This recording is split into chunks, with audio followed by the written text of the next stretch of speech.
Hi everyone. Have you ever wondered what it takes to bootstrap a developer tool into one that is now utilized and also trusted by engineering teams globally? Well, welcome again to another episode of Open Source Diaries, right? Where we discuss the stories from different open source contributors and also discuss how open source intersects with different industries and fields of life that we are involved in on a day to day. Today, we're joined by an amazing guest who not only has years of experience in open source, but has also built not one, but two projects, which are now open source, by the way. And I'll be happy to hear how the entire experience has been. And I'm sure you are too. Great to have you here, Marco. Hi, Anita. Thank you very much for having me. Awesome. All right. So, before I dive into all of the questions that I have, right, let's just run it back a bit from the beginning. Can you just tell us a bit about your journey from, into software as a whole? Where did you start from? What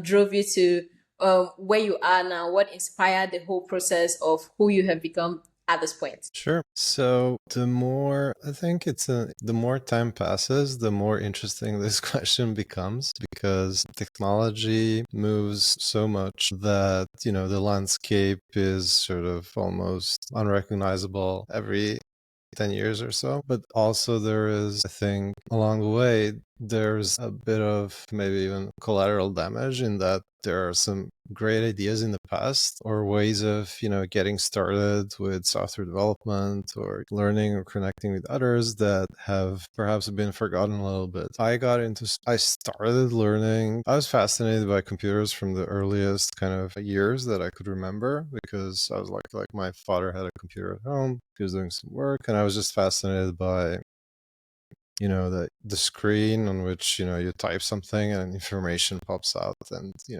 control it and so on. So I started by my first programming language was basic in caps lock, and there wasn't really like the way to learn programming was maybe to go and like buy a textbook for like a beginners, maybe primary or high school level back in the day. And so I grew up in former Yugoslavia, today Serbia. So programming in those books was mainly about solving math problems. I did not have it wasn't like the most interesting thing. I didn't mind math. I was pretty good at it, but it wasn't kind of aligning with the magic that I saw computers do, such as running a football game or something interesting. So kind of I quickly switched to learning Visual Basic. Visual Basic is one of those kind of fascinating, actually, technologies that has actually no, I would say, comparable successor today. And I think this is a whole other kind of discussion, but I think vibe coding is sort of with AI is sort of bringing closer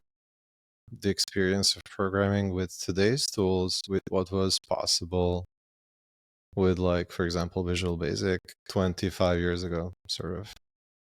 So for those who don't know, basically there was like it was very easy to sort of drag and drop components on a Windows screen and sort of create, just with a little bit of code, you could make like an actual application that does something and reacts, at least, something that's based on a user interface interactions.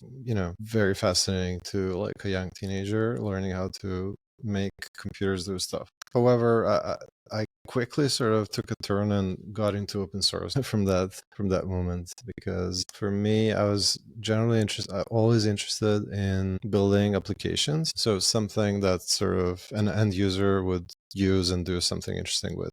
I wasn't, let's say, of that type of programmer who's very fascinated by the sort of fine details of how a programming language works or a compiler or something. Kind of early on, I understood that I have to just, I was hitting, of course, like limitations of what I could learn on my own as a sort of high school kid. So eventually I realized that I have to somehow learn from somebody who knows much more than I. And this, in one part, this kind of led me to open source and Linux and the project that were going on at that time. Of course, also partially inspired by just overall the fact that I disliked Windows as a kind of just computer user. And the behavior of Microsoft at that time was very sort of not in favor of kind of innovation and just openness. So around those years, I kind of discovered Linux, and in particular like GNOME desktop, and I started sort of looking around and figuring out how can I sort of just learn how it actually works under the hood. So the more I learned, the more I kind of saw, the more I wish that I just took part in one of those projects, which is really one of the core kind of benefits of open source and free software. Free as in freedom, because when the source is open, you can see how it works, you can fully understand everything, and that leads to more collaboration, more empowerment for everybody. Interesting. Yeah, so I really like the point that you made about figuring out that you actually needed help from someone else. I think a lot of people tend to struggle with that whenever it comes to either asking or reaching out to someone to get external input on what exactly or how they should navigate their part. But I actually like that you stated that clearly, that you needed to reach out to someone. Yeah. Yeah, it was like very early. It was early years of internet, and perhaps it was, I don't know, in hindsight. Actually, I wouldn't jump to conclusions. I was gonna say maybe it was less intimidating because there was just like less people online. It was a very sort of actually polite and professional environment anywhere you go. Um, and it wasn't like so, I would say, overwhelming. There was just less software, less projects, less people involved in anything. So it it felt something that, to me, that I could sort of wrap my head around if I just spent enough time. That I think one of the things that interests me about learning today is you have an oversaturation of information. That is something that the early days persons getting into tech had no access to. Like so many persons today have information from every angle that they can dive into, and I hope everyone gets to take advantage of it. Honestly, because there was a time that was not available. So let's talk a bit about your first big venture, Semaphores. It's been around a while. I know when I got into DevOps, it was one of the open source project that I always referred to whenever I had to like point someone to, oh, if you want to learn more about CI/CD, you should check out this too. And so like, I know it's been around for years, but what drove to building these, and what problem was it ideally supposed to tackle at the time? Yeah. So back in the day, I was a co-founder of a small web development consultancy, and it was around, so for reference, we launched Semaphore in 2012, and about a year before we started, uh, developing it. At that time, and the kind of a few years before, we were just in terms of like technology stack, we were working in primarily Ruby on Rails, which at that time was, I would say, the most advanced um, ecosystem for web developers.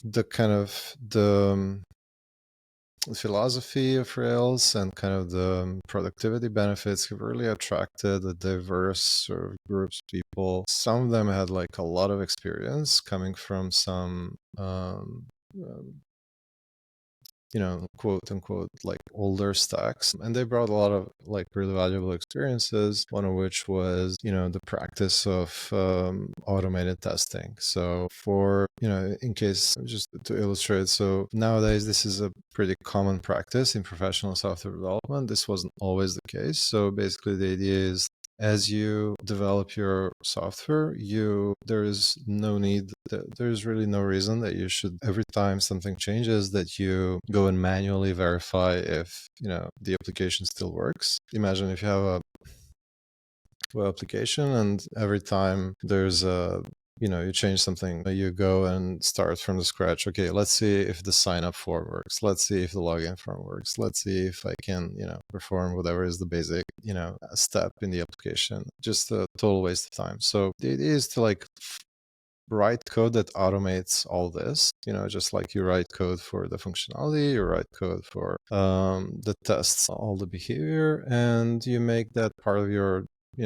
workflow. So if I'm today creating I don't know, a user interface for managing bookmarks, then I immediately write some tests that verify, okay, if I click on the add button, a dialog appears and I can fill in a form, and then if I click save, it gets saved. As we started doing that in our company, we realized, okay, this immediately sort of gets you to the topic of continuous integration. So continuous integration means anytime there is a change of code, run all tests, no exceptions. And the only way to do this reliably, is to not rely on anybody's sort of habits or memory or something like that, but just have a system where any change triggers, all tests that you have. And if all tests pass, then we have a sufficient number of them, then we have confidence that that everything works and that we can ship that to our users. And this is the foundation of quick sort of innovation and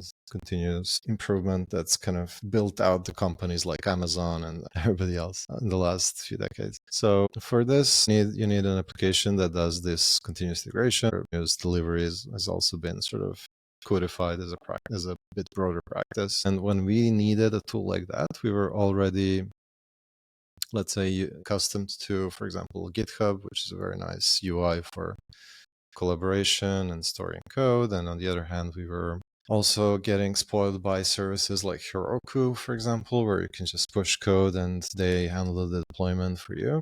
And there was nothing like that for CI. There was, and there still is, kind of very old arcane software called Jenkins, which is free and open source, but has a it's very difficult to use. It takes a lot of time to set up. You have to manage all the infrastructure, a bunch of plugins, things break, and so on. So I spent like a day and a half setting up just one project with Jenkins, and I said, look, never again.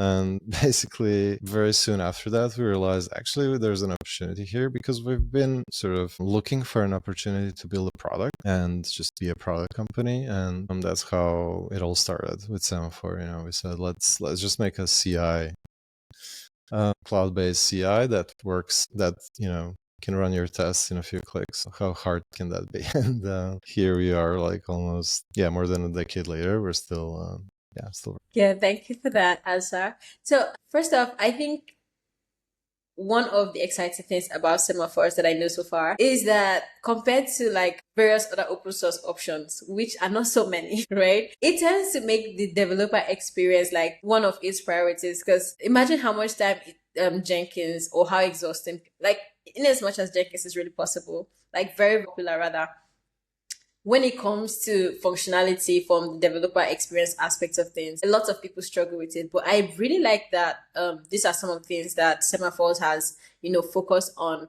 And seeing that it has been here for like over a decade, right? How have you and your team been able to like manage the early stages of building Semaphores to what it is today, and with over like 50,000 developers using it on a day to day? Yeah, it's a good question, because actually Semaphore did not start as open source, and this is one.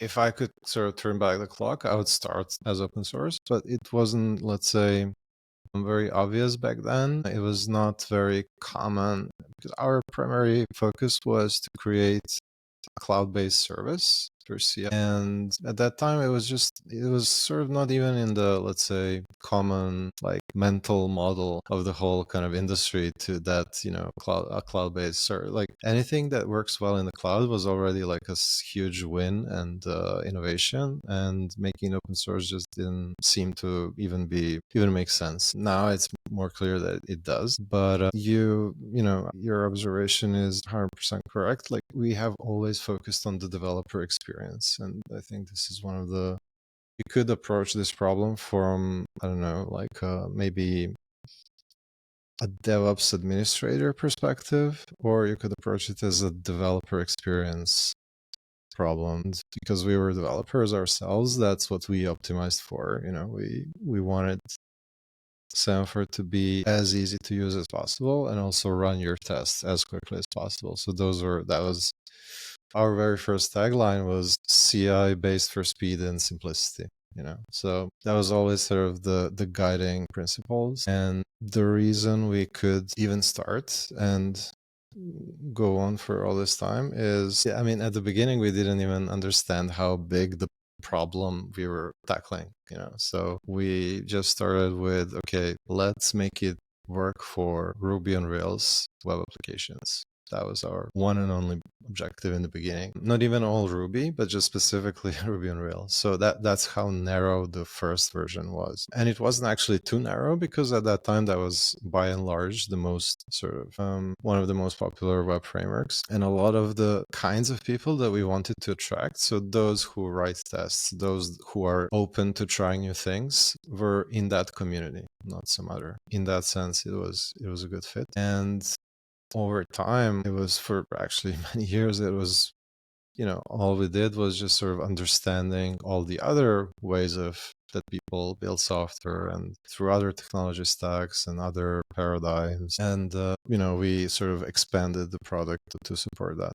Interesting. So after years, right? After all of these years, what changed that actually led to open sourcing semaphores like early on this year? Yeah, well, it's really become, I would say at this point, it's a norm that um, a developer product is fundamentally open source, because nowadays that's what really drives adoption by just the global community of developers. There has been just an explosion of open source software for all kinds of purposes, over the last years, that and open source is something that you don't need a permission to try an open source solution at any company, whether it's a small startup or like an aerospace company.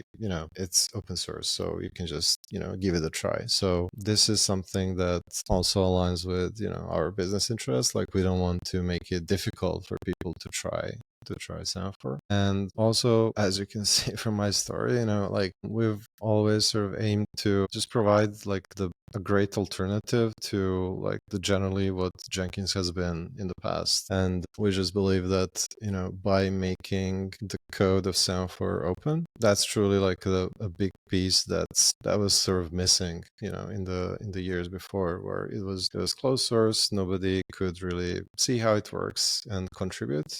And on the other hand, like, we saw like a very strong forces. We work very tightly with our customers, and usually we talk to them a lot. We, as engineer to engineer, and there's a lot of like invisible collaboration and knowledge sharing, but it sort of cannot go to the next level, or it cannot translate into something that can benefit other users, because Semaphore has been open source. We hope that this will change, and that was one of the kind of big motivations for this. I agree with you that a lot of persons recently are looking towards like the open source aspects of things. But I think I read an article sometime back where they said um, open sourcing a project not only helps with like its the project popularity amongst developers, because that's like one of the things, but like the feedback you're getting from the community actually plays a good advantage in like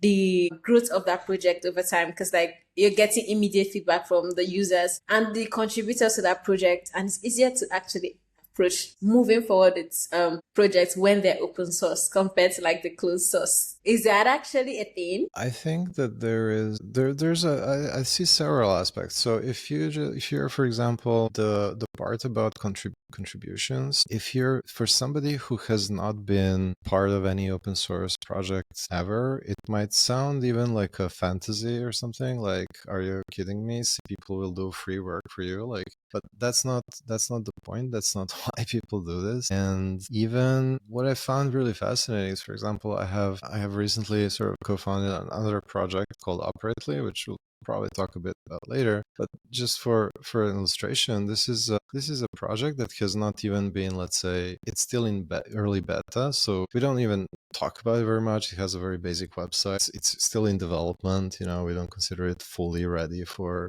people to adopt yet. Getting there, and there's still, every sort of few weeks, somebody just pops up in our Discord and says, hey, I would like to contribute. And this is because people are like, they like what the open source project is trying to do. They want to gain some experience, some exposure, build connections, meet new people, learn something. It's mutually beneficial for everybody involved. And if something is open source, you can be like, I've also seen from the commercial side, like, just companies are really, unless you are like the biggest tech company, the big five, everybody knows about. People are, especially in the current economic times, are very sort of suspicious. Okay, is this company going to be around, a few years from now? Can I really trust our data with our software? And if something is open source, then okay, it's kind of like insurance. This will not be, we will not be rug pulled. At least, this will continue to exist in some shape and form, and it gives end users, just some peace of mind that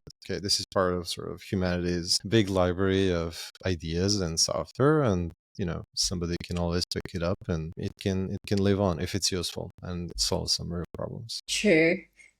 Okay. Fast forward to like 2023, you introduced the start of like Operately, and which is like completely different from what Semaphore does. What Mm. led to the this whole change, and why? What does Operately do, and why did you decide to like move into a different direction, focusing on founders? Yeah. Well, I've through my years running Semaphore, what I've learned is that you actually have two things. There's building the product, but there's also building the company. And these two things need to go hand in hand and need to be done at the same time. But there are similarities, but there's a lot of differences too. If for people who are good at software development, those skills do not necessarily translate into, being able to also build a good, healthy, efficient company. And so there is, especially, there's also the side where, okay, if you build a project that's gaining some traction, you need to build a company very quickly without any. If you're doing it for the first time, you've had no prior experience, so there's also no time to learn. Like, you just have to make decisions day by day, learn as quickly as possible, and just make decisions of very a small amount of information with questionable sort of sources that you are maybe asking who may have very different experiences, contexts, or just look stuff up online. And so personally, we just had a lot of trial and error as we were building for the company. Eventually, we did land on a kind of a system for operating through various departments and procedures and habits and goals, and a kind of minimal set of standard practices for running projects that are shared across teams and so on. But again, when you're starting, you have nothing, and somebody has to make all those decisions. So my motivation with Operately has been like, okay, let's build a product that helps people build a great company from day one, so they don't have to start from scratch and make all those sort of mistakes along the way. Maybe a few years down the road, they end up with a good company, but just have a good system from the start. So this has we started Operately as open source first. So from day one, it was from the very first kind of earliest alpha release, we made it possible to, download and self-host. And it's an ongoing experiment, to be honest. So it will continue to be like that. We will also at one point, well, actually there is also SaaS, a cloud-based version.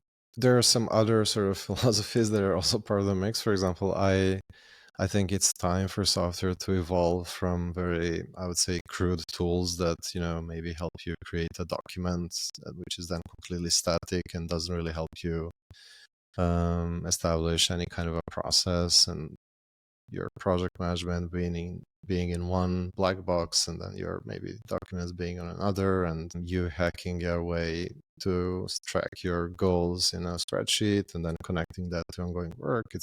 So we're building sort of, we call it a startup or a business operating system with Operately, and we're making open source also in hope that over time we'll, through contributions, sort of codify the world's best sort of business practices in that software. I like that word, business operating system. I don't know, it just hits.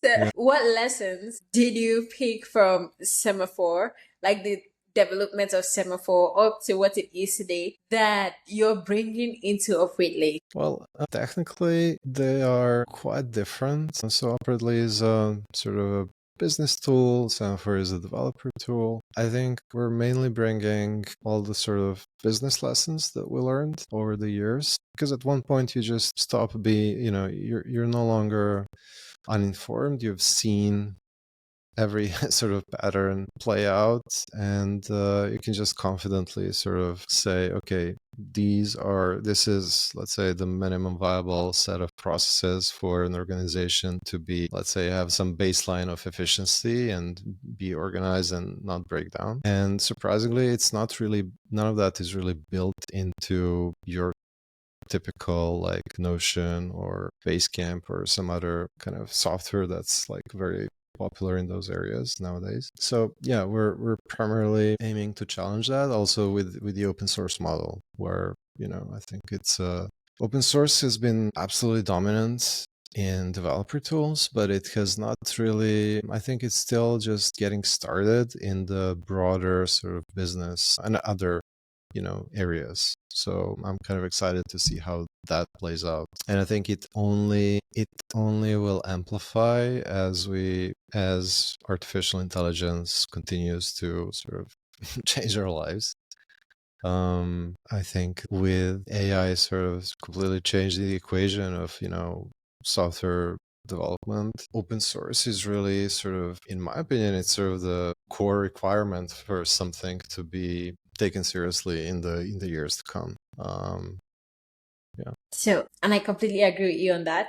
But having built like two different but really resourceful projects, not only to developers but to businesses as a whole, have you noticed any common thread between this project that you'd say reflects on like the vision that you had ideally when you started developing? I think common thread is really both tools help people fundamentally just be more creative. So with Semaphore, our goal has been like help developers focus on, writing code, building features, and not worry about how the tests are being executed, and make that whole testing and integration part very fast so they get feedback very quickly and they can just stay in the zone and iterate on their work. In spirit, it's very similar with Operately. So the idea is just to give tools to sort of organizations and teams that help them focus on what they're creating and what their core work is. Worry much less or not at all about, what about the method of sort of working together and sharing information and just staying aligned. Interesting. So, from an open source standpoint, right, looking at both Semaphore and Operately, what model are you incorporating in terms of like monetization? I know so many persons might be wondering, so if I build a project and I open source it, how do I make money? Over time, you have to look at a way to sustain the project, right? So, like, what monetization models have you put in place for like this project? Sure. So I think in both cases there is a sort of fully managed cloud version of the product that you can just sort of sign up through your web browser and start using and not worry about, how it runs. If you are self-hosting something, then obviously you need to take care of the infrastructure and sort of security and backups and data integrity and all those things, which if the primary user of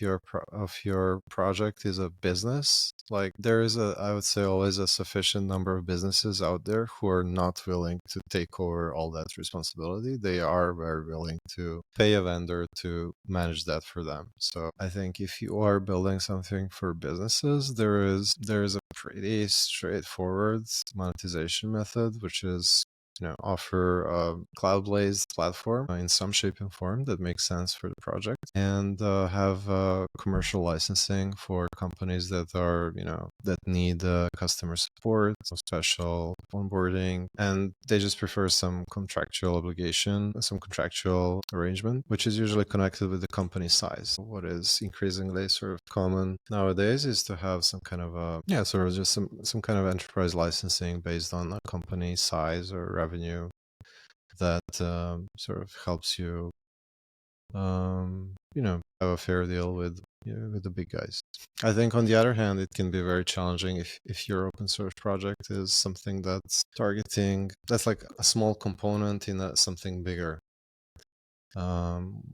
Then I personally don't have experience with such. My general advice is, if it's a sort of well-rounded product that makes sense to business, then you can surely look up some examples and come up with a business model. Okay. So I know that so many persons that will be watching this or are watching this currently have like so many like I know so many persons are saying after listening to all of this will have questions, right? And then I'm curious, like, what's the common misconception that people would have when it comes to building open source businesses that you have been able to hack your way around since you started building Semaphore and Operately? I think there has been a little bit of a trend in around the idea of, like, let's just build something which we could call an open source alternative to X, where X is some well-known thing, and then just sort of money and fame will flow. Right. This may or may not work, and I think that sort of has also been disrupted by AI. But in general, I think that open source or not, I think it's really, people expect a very good user experience. So I think for quite a while, the open source, let's say, an open source alternative to X was typically something that objectively looks like a very poor man's version of X. Like, it's a bit more buggy and so on. I think today people. All right. So looking back, right, is there anything that you'd have probably done differently from like your journey building both of these projects? What would you say is the key thing that you would have done differently or you would do differently if you got the opportunity to rebuild both projects all from the scratch?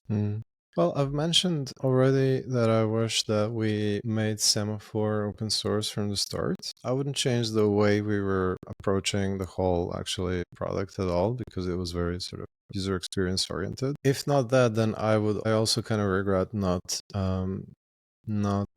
providing a free service and a more generous free service to open source projects at Semaphore in the early years, which that was mainly sort of just lack of, I would say, experience and foresight on our end. We were just worried that, okay, it would just be too popular. We would not be able to support it. Okay, so now I know that a lot of persons, aside listening to all of our discussions to, see how they can get involved in open source, there are also persons that are interested in contributing to as well. Projects, Semaphore and Operately, are these projects openly accepting contributions at the moment? Yes, they are. Amazing. And how can people get involved? The very easiest thing that I can say is jump in our Discord and just say hi, and we'll hit it from there. Yeah, that would be the best. Okay. All right. So, what is your final word of advice for those developers who want to not just use open source project but also give back by building theirs and have been dreaming of ways to navigate this? What is one word you can, or like one thing you can give out for these people as a word of advice? Well, my main advice would be to make sure that you have been sufficiently involved in like at least one major open source project first. And we haven't actually had a chance to discuss that part, but actually through being a contributor in open source in my formative years, it has had like even like life-changing implications for me, because that really accelerated my learning from just a kid who kind of knows a little bit how to code to somebody who is, let's say, a capable, like well-rounded software engineer. I was still sort of I was in the early years of like high school and college. I think play along with like very smart, very skilled people on an equal, like if you show up and put in the effort, and you're just like you can learn a lot by being helpful and starting small and gradually taking on bigger sort of challenges. And that's sort of like the there's so much open source, like amazing open source being done in every field. You can, I'm pretty sure, like whatever your personal interests are, there's a really interesting project where you can sort of that you can join and just doing stuff, even if it's helping with a translation to your language, or like the smallest sort of fixes and contributions. It will be more valuable than anything else that you just do with yourself in vacuum. Okay. Thank you for that. And to top, I also like the point you made earlier about building an alternative of X might just, without much research, might also just be building a lower version of, or like a lesser version of that particular project. So, it might be good to note that as well. All right. Yeah. Okay. Thank you so much for this discussion, Marco. I have had so much to learn from hearing all the input that you've brought so far. I also like that I heard the background story of how Semaphore came to be. Having written about it in articles a lot of times, I'm glad I heard it firsthand from you. And if you are also watching us today, seeing this, thank you for staying this long. And before I let you go, is it okay for persons who have more questions to reach out via the Discord of, either Operately or Semaphore with all of their questions that they have? 100%, yes. Either Discord, or you can also find me on X. So happy to talk. Okay, thank you so much. So if you've watched this far and you enjoyed all of these discussions, do well to catch up with Marco if you have any questions or you want to contribute to Semaphore. I really think you should check it out if you want to get involved in open source as well. And if you want to hear more stories from open source contributors, open source leaders on how you can also get involved in open source, do well to hit the like and also the subscribe button, and also share with a friend who might find this useful. Thank you and bye.